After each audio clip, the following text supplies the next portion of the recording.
దక్షిణామూర్తి స్తోత్రం ఆదిశంకరాచార్య విరదం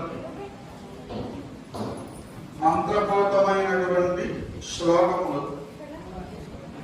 ఆదిశంకరాచార్య స్వామి వారు దక్షిణామూర్తిని గురుమూర్తిగా, గురు స్వభావంగా, గురువుగా భావించి వారి మీద ఆయన చెప్పినటువంటి ఆ శ్లోకములు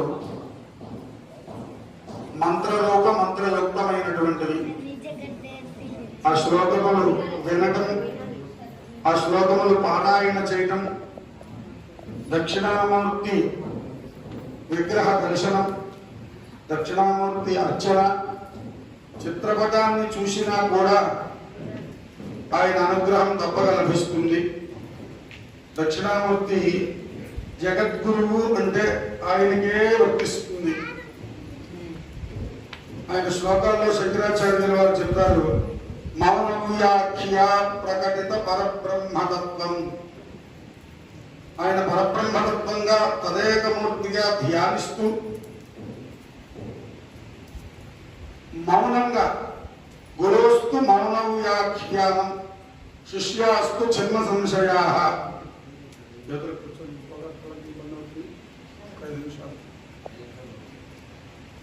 వృద్ధాస్తిష్యా గురుర్యువ చిత్రం వటతరోర్మూలే. ఒక చిత్రమైనటువంటి సంఘటన జరుగుతోంది. ఏమిటి సంఘటన అంటే, వటవృక్షం ఒకటి ఉన్నది, చాలా విస్తరించి ఉంది.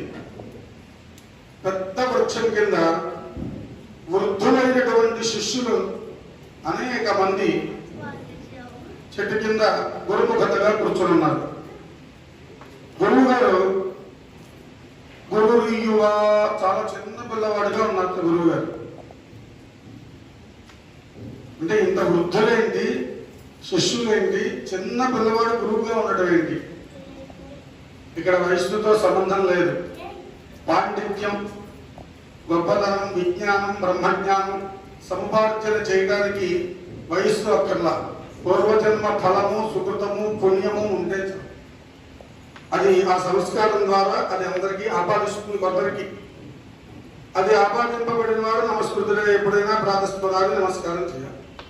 ఎవరికైనా తప్పదు. 99 సంవత్సరాలు వచ్చిన వృద్ధుడికి కూడా జ్ఞానం లభించకపోవచ్చు. మాటలు సరిగా రాని 3 సంవత్సరముల పిల్లవాడికి కూడా చాలా గొప్ప సంస్కారం రావచ్చు.